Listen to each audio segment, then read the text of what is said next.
Hello, and welcome to this special interview for World Soils Day, an awareness day held on the 5th of December each year. I'm Sarah Ridgen. I'm the Policy and Communities of Practice Officer at the Society for the Environment, or SocEnv in short.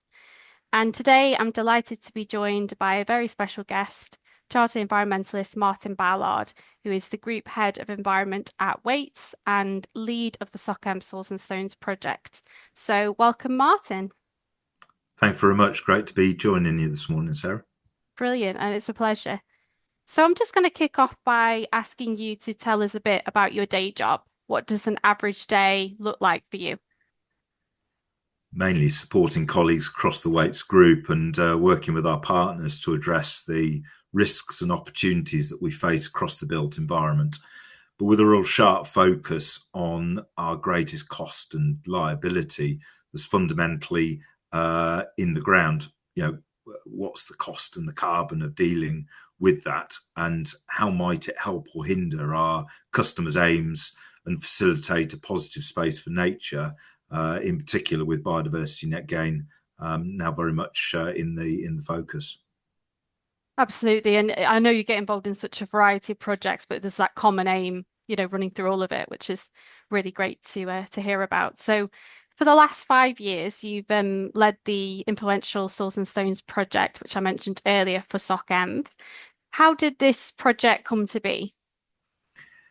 I think fundamentally recognizing that the environmental profession back in 2018, 2019 was primarily focused on air, carbon, and water quality. Those were the matters that were of burgeoning concern, which is all still very true and relevant today. But my concern was that an issue which transcends all sectors as a most valuable resource and often seen as a problem was being so undervalued, and that was fundamentally the soil and the aggregates that we manage, that we depend on from a natural environment. And it felt to me that we needed to have a much sharper focus, and really in the absence of any legislation or clear policy to protect soils biodiversity and its potential to capture carbon, it seemed a gross oversight. And that what we really needed to do was address the key principles in a systematic manner, to regard soils as a valuable resource, as rich in life and essential to understand one another's mutual concerns, given that transboundary issue for soils. But I guess my point back in 2018-19 was, actually, was I alone in my concern? And even if I were, how would I overcome the inevitable barriers or gaps in policy? So the summer of 2019, having spoken with Emma Wilcox, the Society for the Environment's chief executive, about my fears that we were forgetting what was under our feet, I was invited to make a proposal to the board and discuss the concerns. And I was delighted that, having done that, I was invited to extend an invitation to talk about these principles. And the licence bodies then extended that invite. I thought that maybe we'd get a dozen. I was absolutely delighted that 32 chartered environmentalists accepted the invitation to join and discuss the challenge. I guess I was even more delighted that the spectrum of interested parties really spanned every land management discipline, and that really immediately showed the depth of interest and the breadth of experience that the chartered environmentalists had in soils and stones. We just simply needed to collaborate and really discuss what the issues were, whether we had common ground, to really understand the change that was needed. And amazingly, we absolutely did have very common ground, a very clear need to work together. And so the SANS project, the Soils and Stones project, was formed then in late 2019. Amazingly, due to COVID, we've only met twice in person, But that collaborative effort and the energy from so many has been phenomenal. Yeah, there's been one very clear voice that soil ecology, health, and quality needs to be the same, with the same legal protection as air, water, and biodiversity. Absolutely, and I'd agree with everything you've said. I think that's the advantage as well of the SocEnv network in that it's so multidisciplinary. So you've got all these registered environmental professionals with so much expertise being brought together to collaborate, like you say, share good practice and work together, towards a common goal. So that's definitely a strength of the network. So you've obviously you touched a little bit on why soil is so important. But could you obviously it's World Soils Day today. Could you just briefly summarize a bit more of why soil is so important? It's such a risk, I think, because we don't fundamentally respect and regard it. And since COVID, and I think that reflective period, and we've obviously returned to a new norm. It is rewarding that soil is better recognised, both nationally but also internationally. There's reports by the FAO and more recently the EU State of Soils report, which includes the United Kingdom soils, and it really sheds light on very common issues that the SANS project threw up. Um, so whilst the Soils and Stone project, with its multiple benefits of good soil management, is being increasingly recognised across many, many sectors, especially in agriculture and in construction, there's so much more that needs to be done to safeguard its core functionality, its benefits to food security, flood management, as we've seen with recent storms, biodiversity enhancement, carbon sequestration, as well as pollution control. I think soils is such perhaps a universally recognised thing, but perhaps in the language that it's referred to as dirt or muck rather demeans its real value. And I think better understanding the life in soils, in particular in topsoils, where what we're really talking about when we think about soils. So, whilst I'm amazed by the range of annual days set aside in the international calendar, I really don't think that any can be more important to our populations, the food that we thrive on, than World Soils Day. And perhaps it's easy in our fast-paced lives and technological dependencies. It's so easy to lose that connection with the things that are most important to us individually and as a society. Perhaps it was during COVID that we did recognise that thin veneer of live habitat that sort of spans the project under our feet. That hopefully a good foot and a half if it's in really good condition, when it's teeming with life. It really is. It's literally a tiny world beneath our feet that can be so easily destroyed by being compacted, or moments of chemical oil fuels, cement or paint leachate that can just destroy that life ever so quickly.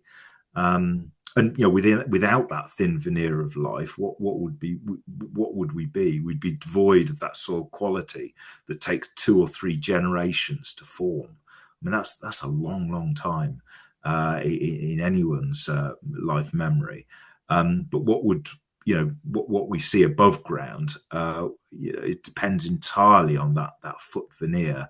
And so therefore having that collective voice through World Soils Day and understanding the equality needed between soils that we see in national parks, soils that we see that are managed in agricultural farmland or recreational grasslands, as well as in the peri-urban and urban environments and the built environment, is so essential. Yeah, absolutely. I'd agree as well that it's been encouraging to see the more appreciation for the importance of soil, obviously through initiatives like World Soils Day, the SocEnv Soils and Stones project, and others as well. But obviously, we still have a way to go, and I think we'd recognise that as well. Um, so obviously mentioned that you're a chartered environmentalist. How has this registration helped you in leading the SocEnv Soils and Stones project?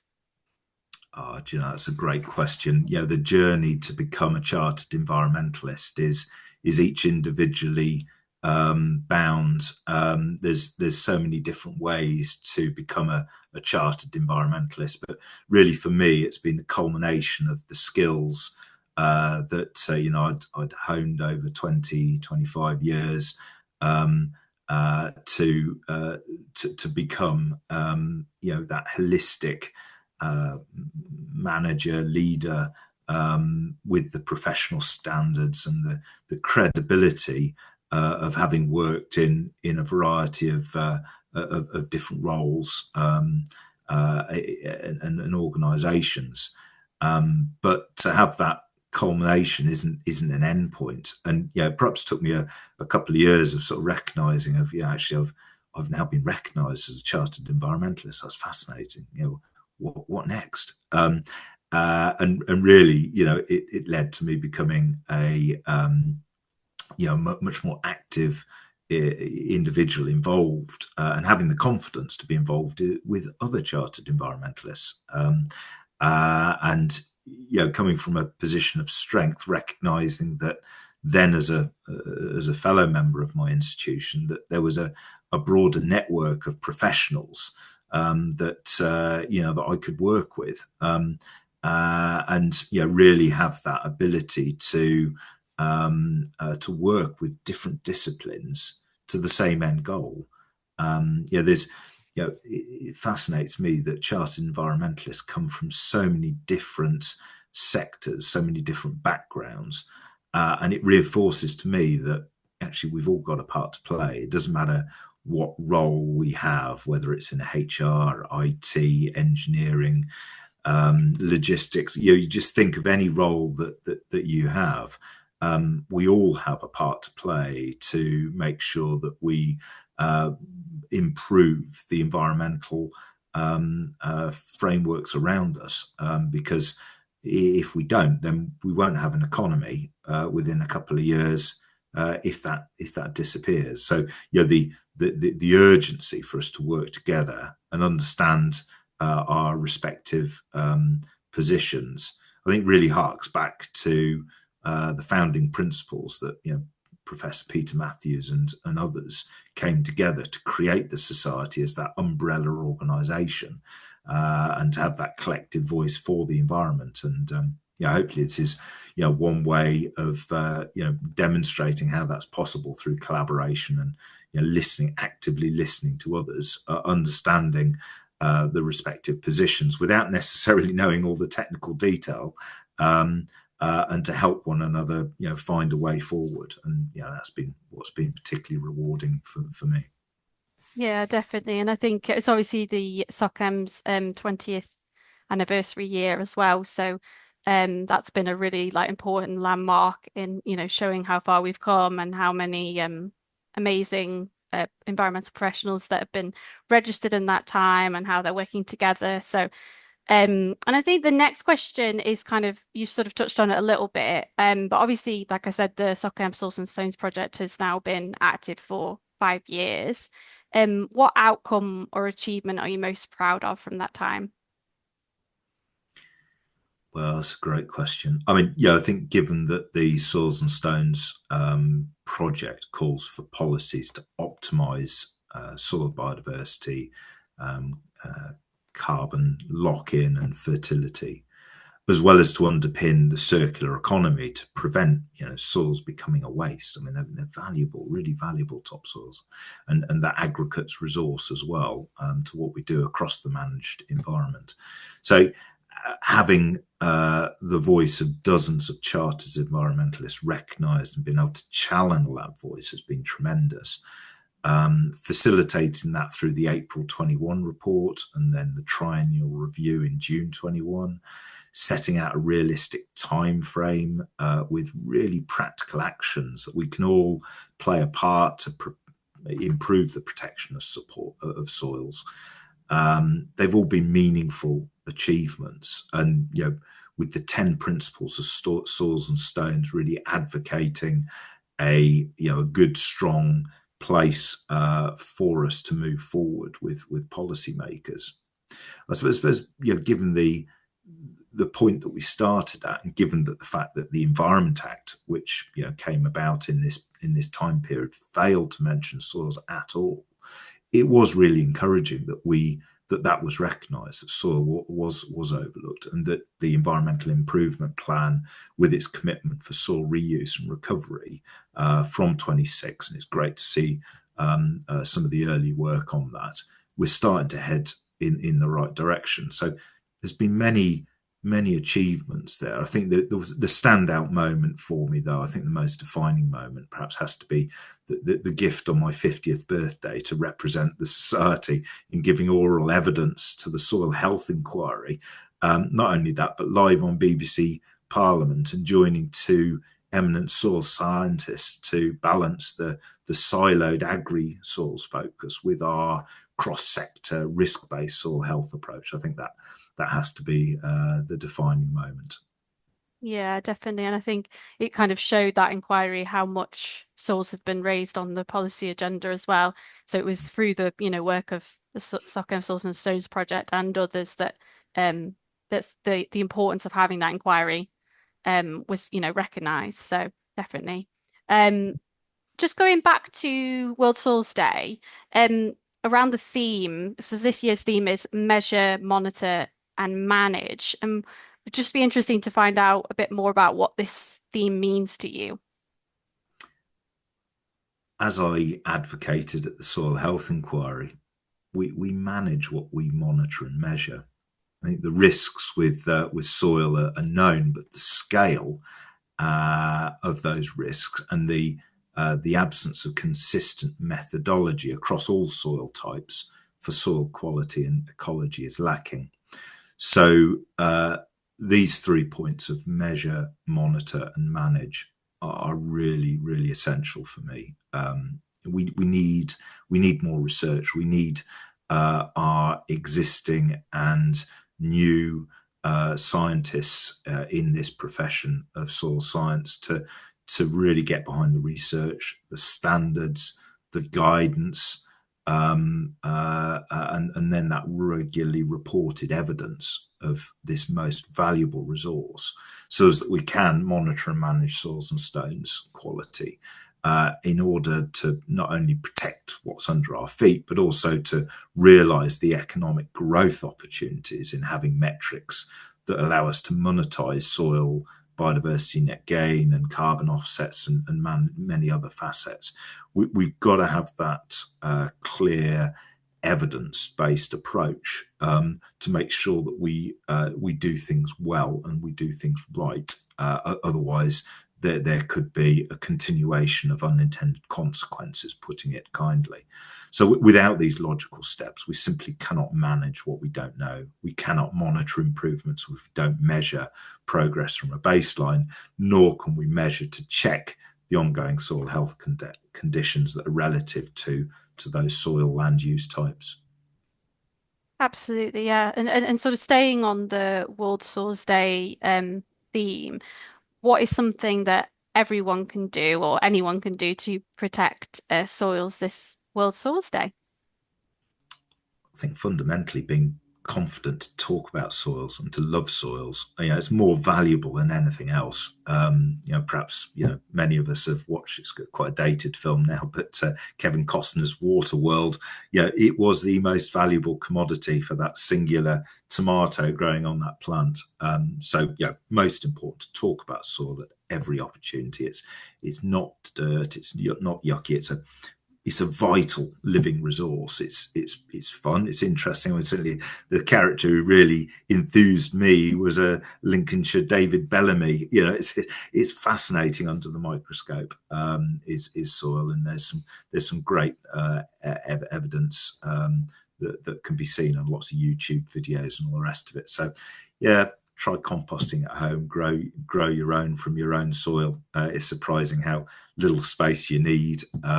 If you feel confident, write to your MP, use any social media or newspapers to raise the profile of soil. We need primary legislation to protect its vitality. It's so important. Um, yeah, keep protecting soils wherever you can, whether how you engage in the community or how you use the space in your own garden. Try not to pave it over. I guess anything that we can do to protect that top foot and a half, all the better. And if you want to learn more, there's some great books. There's Wilding. There's 6 Inches of Soil, which is a great watch as well. Just be active in soil. Yeah, absolutely. I mean, I don't come from a sort of soil science background, so for me, making use of like so many amazing resources out there as part of being involved in this project has been, really educational and interesting. So definitely recommend the resources you've mentioned and more as well. Um, Obviously, you mentioned as well that influencing policy has been a really big part of the Soils and Stones project and the importance of primary legislation. So, what one piece of legislation would you introduce or change to improve soil protection? I think with any legislative framework, it's very difficult if the theme that you're legislating for is piecemeal or diluted across that legal framework. Soil is so scantily mentioned and so dispersed across the United Kingdom's legal framework, it makes the value of it diluted. And so fundamentally, I would advocate that we consolidate that legislative focus, and have ideally primary legislation for soils, just as there is for air and water and wildlife, and ensure that soil is recognised primarily as a resource, and that will then incentivise its protection and prevent it from becoming waste. Having a national soil policy recognising soil within the environmental targets that we have, recognising it as essential to the habitats that we are trying to enhance or restore or create, as a repair of the legacy of the past.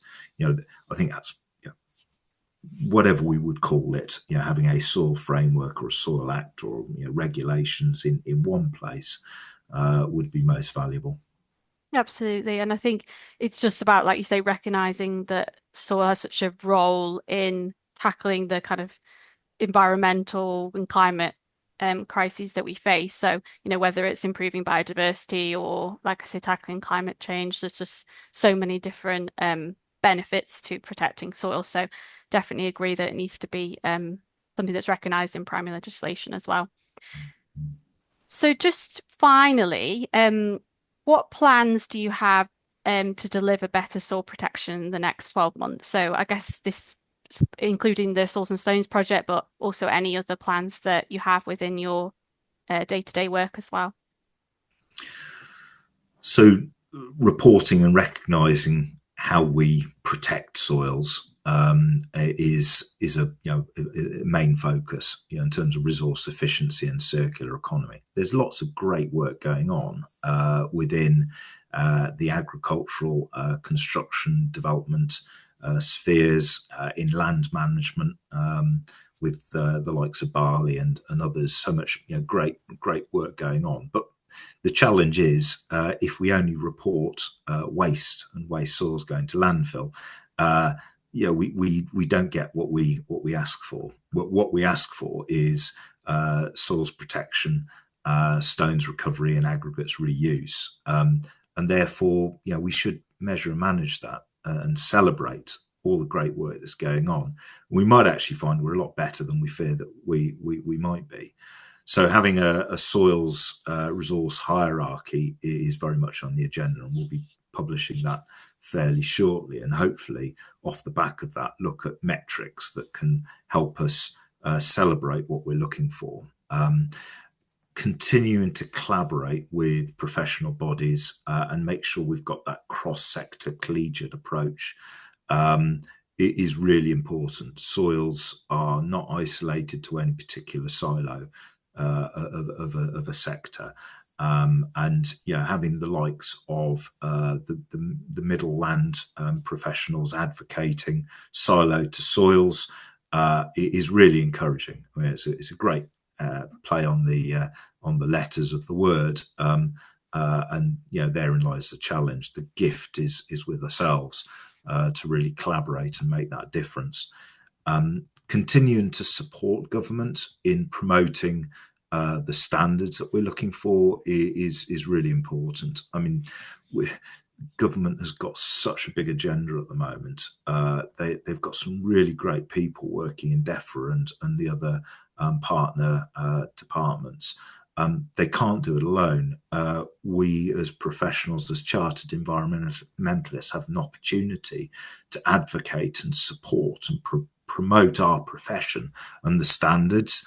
You know, we're all in this together. The economic benefits or the environmental consequences of us not collaborating are too great to realise. So, you know, there's more to be gained in working together, bringing together, you know, even if it's 80% of what might be possible. It might not be a perfect article, but trying to propose a good, sensible way forward that, you know, those in positions of policy and influence then you know, use and make good with, I think is a far more effective way forward. So, you know, hopefully in the next 12 months we can continue to build on what we've achieved so far. Maybe more soil professionals or those interested in land management might wish to get involved with the project, and you know, it'd be great to hear from anybody who would like to work with us. And yeah, let's make a better future together. Absolutely. And it sounds like a very productive 12 months planned. So very much look forward to being part of that going forward and seeing what more we can do together. So just leaves me to say thanks so much, Martin, for your insights today. And to those watching this video online, if you're interested in finding out more about World Soils Day or the SocEnv Soils and Stones projects more generally, please head to our website, which is socenv.org.uk. And so thank you again, and goodbye for now. Thank you.